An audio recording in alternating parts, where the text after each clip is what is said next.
Hello everyone, Vande Mataram. Welcome to all of you within the chapter number 8 Human Health and Disease का session number 8. Okay, अब particular ये session के अंदर हमारा major discussion है with in the allergy. अब ये allergy का अगर सिंपल मीनिंग आप लोगों को मैं जनरल कंसेप्ट में एक्सप्लेन करूं, सो जनरली हम सभी के साथ ये कहीं ना कभी एक आध बार हुआ है कि भाई when we go to any a new place, suddenly हमारी बॉडी के अंदर स्नीजिंग या तो वीजिंग मतलब ब्रीदिंग में डिफ़िकल्टीज आना चालू हो जाता है साउंड के साथ, विदाउट एनी एक्सप्लेन्ड रीज़न. कोई भी नए प्लेसेस के ऊपर अगर हम लोग जाते हैं तो लगभग हर एक ऑर्गेनिज्म के साथ ऐसा होना एक आम बात है. पर जब भी हम लोग वो एरिया से कहीं दूर चले जाते हैं तो वो सिम्टम्स अपने आप डिसअपियर्ड भी हो जाते हैं. तो ऐसा क्यों होता है कि भाई जब भी हम लोग कोई नए प्लेस पे जाते हैं तो हमारी बॉडी के अंदर ऐसे सभी के सभी सिम्टम्स दिखने चालू हो जाते हैं, और जब भी हम लोग वहाँ से दूर चले जाते हैं फिर वो सिम्टम्स अपने आप बंद हो जाते हैं. तो उसका रीज़न ये हो जाता है कि भाई थोड़े बहुत पर्सन्स जो होते हैं they are sensitive to the some particles present within the environment. शायद वो एनवायरनमेंट के अंदर कोई ना कोई ऐसे सेंसिटिव पार्टिकल्स है जो हमारी बॉडी के लिए सूटेबल नहीं है. सो जो भी रिएक्शंस आपको ऊपर मैंने दी है वो किसकी वजह से हो सकती है? बिकॉज ऑफ पोलन ग्रेन्स या तो माइट्स. माइट्स मतलब एक टाइप का इंसेक्ट है. तो ये पोलन ग्रेन या तो माइट्स जो है अलग अलग प्लेसेस के अंदर अलग अलग हो सकती है. सो अब डिस्कस करते हैं एलर्जी का डेफिनेशन. सो एग्जैचरेटेड, लिसन, एग्जैचरेटेड का मतलब आपको बाजू में मैंने लिखा हुआ है एक्सेस.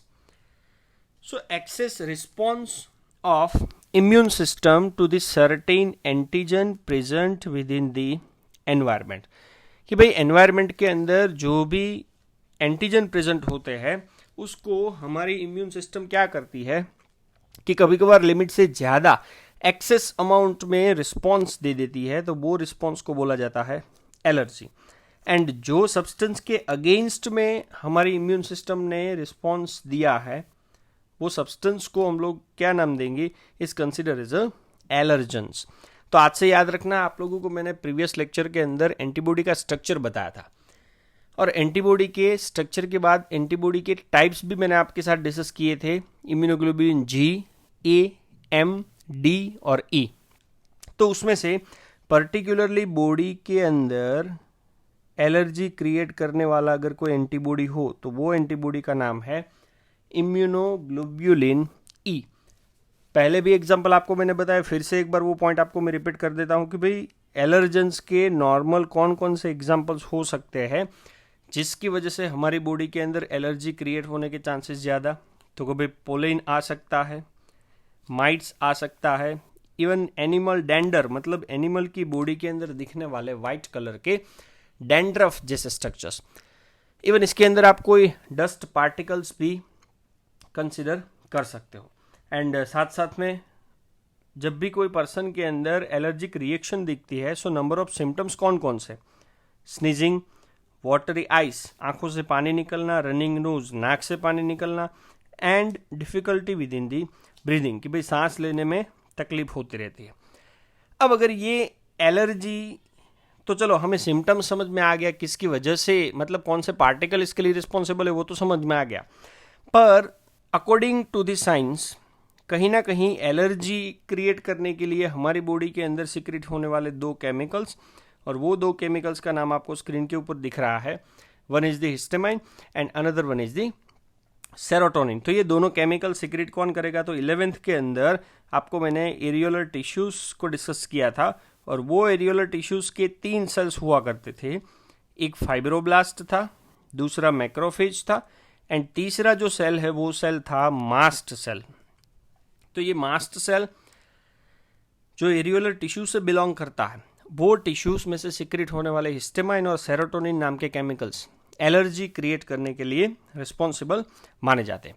लिसन, अब ये जो नेक्स्ट पॉइंट आपको दिख रहा है, this point are related with the R&D, research and development. कभी कभार क्या होता है कि भाई समझ लो कोई एक मेरे पास एंटीजन है या तो कोई एक मेरे पास एलर्जेंस है। जो एलर्जेंस अगर बॉडी के अंदर जाता है एंड देन आफ्टर कौन से सिम्टम्स दिखते हैं, वी डोंट नो। तो अगर हमें वो एलर्जेंस की वजह से होने वाले सिम्टम्स को आइडेंटिफाई करना हो तो कभी कभार क्या किया जाता है कि भाई फॉर डिटर्मिनेशन, मतलब जानने के लिए cause of allergy patient is exposed, मतलब पेशेंट को उसके कांटेक्ट में लाया जाता है, या तो उसके कांटेक्ट में लाया जाता है या तो बॉडी के अंदर इंजेक्ट किया जाता है क्या, very small doses of possible allergens, ताकि वो एलर्जेंस की वजह से आने वाला जो भी रिएक्शन है वो हम लोग R&D मतलब रिसर्च एंड डेवलपमेंट वाले डिपार्टमेंट के अंदर क्या कर सके, हम लोग उसको स्टडी कर सके। ओके, अब कोई पर्सन के अंदर समझ लो ये एलर्जी क्रिएट अगर हो गई है और वो एलर्जी को अगर हमें रोकना हो, then we have to use of some drugs like antihistamine, adrenaline and some number of steroid. तो ये एंटीहिस्टामाइन, एड्रेनालिन या तो स्टीरॉइड जैसे सब्सटेंसेस या तो ड्रग्स को अगर यूज करेंगे तो मे बी पॉसिबल है क्विकली जो एलर्जी के सिम्टम्स थे कि भाई सांस लेने में डिफिकल्टी होना, running of nose, running of ice, sneezing, wheezing जैसे सभी के सभी प्रॉब्लम्स या तो सिम्टम्स को हम लोग इमीडिएटली क्या कर सकते हैं, रिड्यूस कर सकते हैं। लिसन, अब ये पॉइंट आजकल के मॉडर्न लाइफस्टाइल वाले सभी के सभी नंबर ऑफ पर्सन को कहीं ना कहीं अप्लाई होता है, लागू होता है।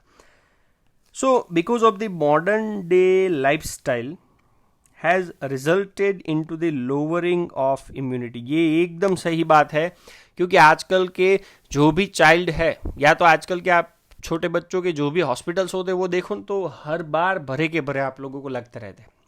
इसका मतलब क्या हुआ कि भाई आजकल की जो मॉडर्न लाइफस्टाइल है उसकी वजह से कहीं ना कहीं पर्सन की जो इम्यूनिटी है वो डे बाय डे डिक्रीज हो रही है and we have more sensitivity to the allergens. तो ये एलर्जी वाला जो वर्ड है आज से 30-35 साल पहले ये वर्ड था ही नहीं, पर जैसे जैसे हमारी लाइफस्टाइल मॉडर्न होती गई है, हमारी इम्यूनिटी कम होती जा रही है and sensitivity to the allergen से वो ज़्यादा होता जा रहा है।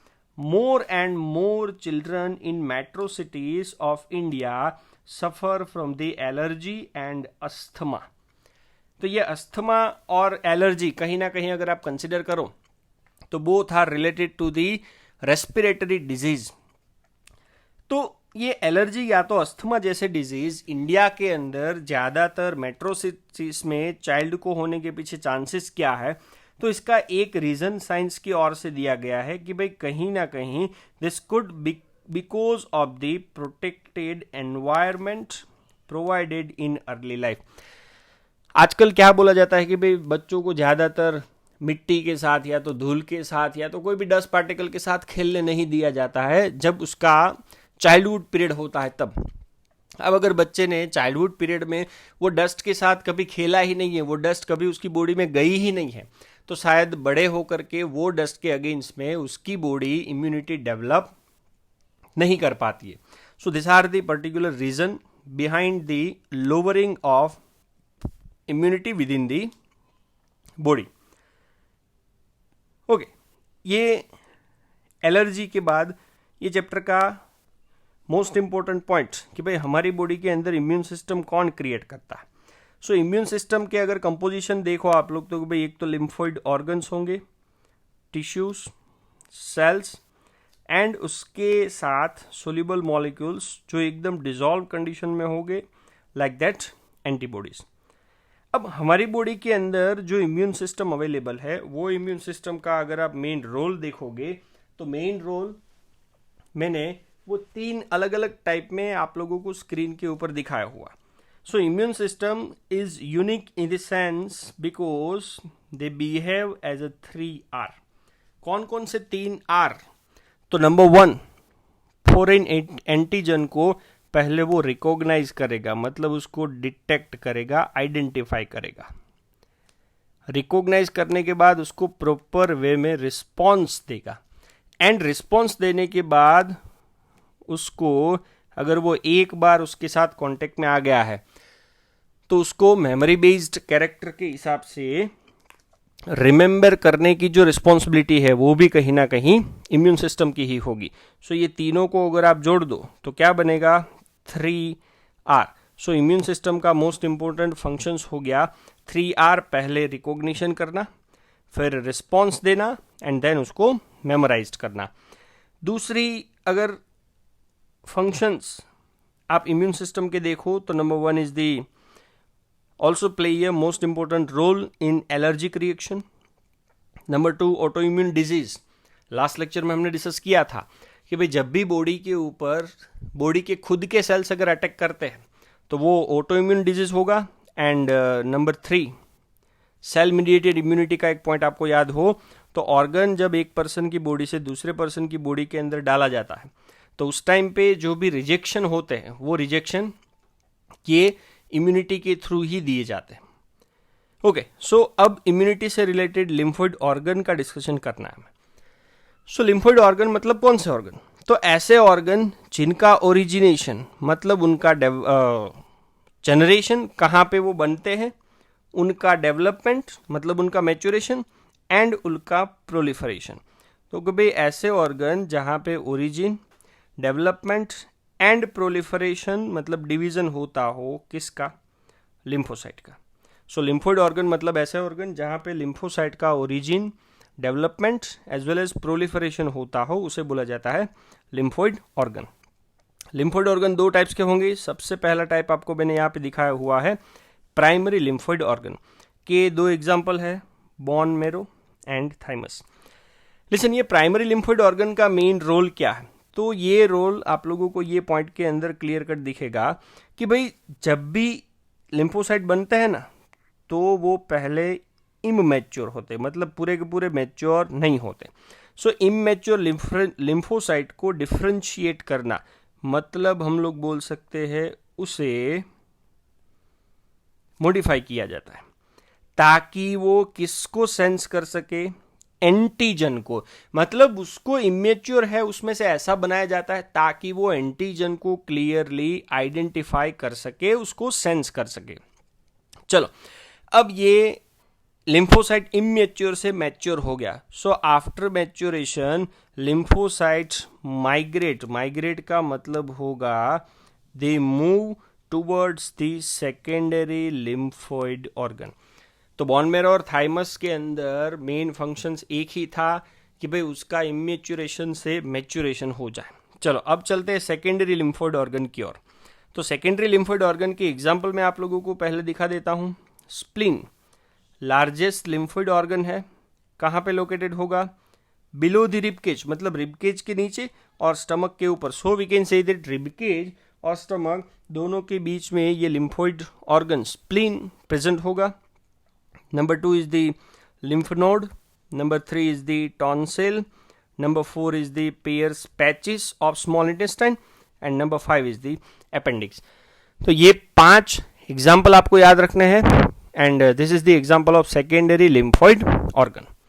ओके, सेकेंडरी लिम्फोइड ऑर्गन का काम क्या है? Secondary lymphoid organ provide main तो वो एक साइट प्रोवाइड करता है, क्योंकि प्राइमरी में मैंने आपको बताया इमेच्योर से उसका मैच्योरेशन हो गया है, अब मैच्योर होके वो एंटीजन के साथ फाइट करने वाला है। तो एंटीजन और एंटीबॉडी दोनों की फाइट जहां पे होती है, ऐसे साइट प्रोवाइड करने का काम कौन करता है? Provided by secondary lymphoid organ. और जैसे ही एंटीजन के साथ ये लिम्फोसाइट फाइट कर लेता है एंड फाइट करने के बाद it become a very effector cells. तो आपको स्क्रीन के ऊपर एक डायग्राम दिख रहा है, जो स्क्रीन के अंदर लिम्फ नोड मतलब सेकेंडरी लिम्फोइड ऑर्गन का जो एक एग्जांपल मैंने दिया वो आपको दिख रहा है। प्राइमरी लिम्फोइड ऑर्गन थाइमस का लोकेशन आपको दिख रहा है एंड लिम्फेटिक वेसल्स जिसके अंदर लिम्फ नाम का सब्सटेंस बॉडी के अलग अलग पार्ट्स में मूव करता रहता है। अब थोड़ा सा डिटेल में हम लोगों को ये प्राइमरी और सेकेंडरी लिम्फोइड ऑर्गन का डिस्कशन करना है। So number 1 bone marrow. पहले ही मैंने आपको बताया बोन मैरो एक मेन लिम्फोइड ऑर्गन है जहाँ पे सभी के सभी ब्लड सेल्स और लिम्फोसाइट क्या होते हैं? प्रोड्यूस होते हैं। तो पहले तो मैं आपको बता दूं कि भाई बोन मैरो मतलब हर एक बोन के सेंटर में एक कैनाल होती है, जो कैनाल को बोन मैरो बोला जाता है, जहाँ पे सभी के सभी ब्लड सेल्स लिम्फोसाइट के साथ बनने वाला है। Okay, next one is the thymus. Already आप लोगों को पता है, 11th में आपने चैप्टर नंबर 22 के अंदर ये डिस्कस किया हुआ है।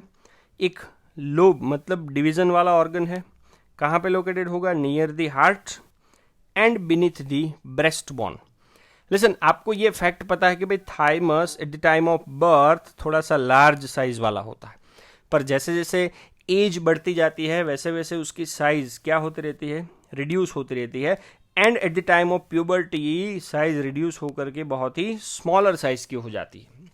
शायद आपको पता है कि भाई इसी की वजह से ओल्ड एज वाले पर्सन की जो इम्यूनिटी है वो बहुत ही कम होती है। ओके, तो अब ये बोन मैरो और थाइमस दोनों का एक ही रोल है, which provide a micro environment for the development as well as maturation of T lymphocyte.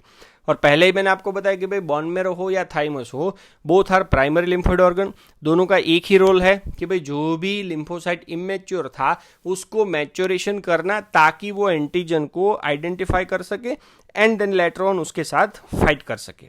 अब चलते हैं सेकेंडरी लिम्फोइड ऑर्गन की ओर। तो सेकेंडरी लिम्फोइड ऑर्गन का एग्जाम्पल है नंबर 1 स्प्लीन। पहले ही मैंने आपको बताया लार्ज बीन शेप का ऑर्गन है। अब इसके अंदर कौन से नंबर ऑफ सेल्स होंगे? तो स्प्लीन के अंदर एक तो लिम्फोसाइट होगा, फेगोसाइट होगा एंड इरिथ्रोसाइट मतलब आरबीसी। तो ज्यादातर स्प्लीन के अंदर लिम्फोसाइट, फेगोसाइट एंड आरबीसी होंगे। ओके, स्प्लीन का मेन रोल, तो ये पॉइंट के अंदर आपको उसका फंक्शन दिख रहा है। क्या काम करता है? Act as a filter, filter करने का काम करेगा। किसे? ब्लड को, ताकि ब्लड के अंदर अगर कोई माइक्रो ऑर्गेनिज्म हो, जो micro organism act as a pathogen, तो वो पैथोजेनिक माइक्रो ऑर्गेनिज्म को ट्रैप करना, ट्रैप का मतलब है उनको कैप्चर कर लेगा। तो ब्लड को फिल्टर करेगा और उसमें कोई भी ऐसे माइक्रो ऑर्गेनिजम्स होंगे जो डिजीज क्रिएट करने वाले हैं तो उनको ट्रैप कर लेता है। Organ number 2 lymph node. तो आपको लिम्फ नोड मेरे डायग्राम में पहले ही बताया कि भाई स्मॉल सॉलिड स्ट्रक्चर है। They are located at the different parts along the lymphatic system. तो डायग्राम में आप लोगों को फिर से एक बार दिखा देता हूं। तो ये आप लोगों को अलग अलग बॉडी के अंदर लिम्फ नोड दिख रहा है। ये जो रेड कलर का मैं मार्किंग कर रहा हूँ वो, तो ब्लड वेसल्स जहाँ जहाँ पे होगी वहाँ पे ये लिम्फ नोड भी आप लोगों को दिखेंगे। लिम्फ नोड का सेम टू सेम फंक्शंस है एज लाइक दैट स्प्लीन। तो lymph node serve to trap मतलब कैप्चरिंग करेगा किसका? माइक्रो ऑर्गेनिज्म और other antigen which happens to get into the lymph and tissue fluid. तो लिम्फ या तो टिश्यू फ्लूइड के अंदर अगर कोई माइक्रो ऑर्गेनिजम्स होंगे तो उनको ट्रैप या तो कैप्चर करने का काम कौन करता है? Lymph node. ओके, अब ये लिम्फ नोड कैसे काम करती है तो डायग्रामेटिकली भी मैं आप लोगों को एक्सप्लेन करूंगा। सो एंटीजन जो भी ट्रैप हुए हैं इन द लिम्फ नोड, तो एंटीजन लिम्फ नोड के अंदर ट्रैप हुए हैं, उसके पीछे का मेन रीजन क्या है? So are responsible for the activation of lymphocyte present in there and cause the immune response. अब आपको मैं डायग्रामेटिकली वो पूरा दिखा देता हूँ। लिसन, ये जो रेड कलर का है यहाँ पे मैंने लिखा हुआ है लिम्फ वेसल है। लिम्फ वेसल के अंदर क्या मूव होता रहता है? लिम्फ। अब ब्लू कलर का जो ये पार्टीशन है, वो ब्लू कलर का पार्टीशन क्या है? It is the micro organism. अब ये माइक्रो ऑर्गेनिज्म जब ये डायरेक्शन में मूव होते, तो ये डायरेक्शन में मूव होते टाइम पे ये जो ब्लैक कलर का पार्ट आपको दिख रहा है, मैंने दिखाया लिम्फ नोड, और वो लिम्फ नोड ने ये ब्लू कलर के माइक्रो ऑर्गेनिज्म को ट्रैप कर लिया। तो इस तरह से लिम्फ नोड माइक्रो ऑर्गेनिज्म को ट्रैप करने का मेन रोल प्ले करेगा। ओके, लास्ट पॉइंट कि भाई ये जो लिम्फोइड टिश्यूज है उसका एक दूसरा भी लोकेशन है। They are also located within the lining of major tract. तो हमारी बॉडी के अंदर ट्रैक्ट आप लोगों को पता है 3 होते हैं। Number 1 is the respiratory tract, digestive tract and third is the urogenital tract. तो ये तीनों के साथ भी लिम्फोइड टिश्यूज एसोसिएटेड होती है। बिकॉज ऑफ दिस रीजन उनको साइंटिफिक लैंग्वेज में कभी कभार MALT के नाम से जाना जाता है, मतलब mucosa associated lymphoid tissues. And surprising point तो ये है कि भाई बॉडी के अंदर जितनी भी लिम्फोइड टिश्यूज है उनमें से 50% लिम्फोइड टिश्यूज तो किसके फॉर्म में बॉडी के अंदर होती है, in the form of MALT, malt mucosal associated lymphoid tissues. So this all are related with the lymphoid organ. Thank you very much. Jai Hind.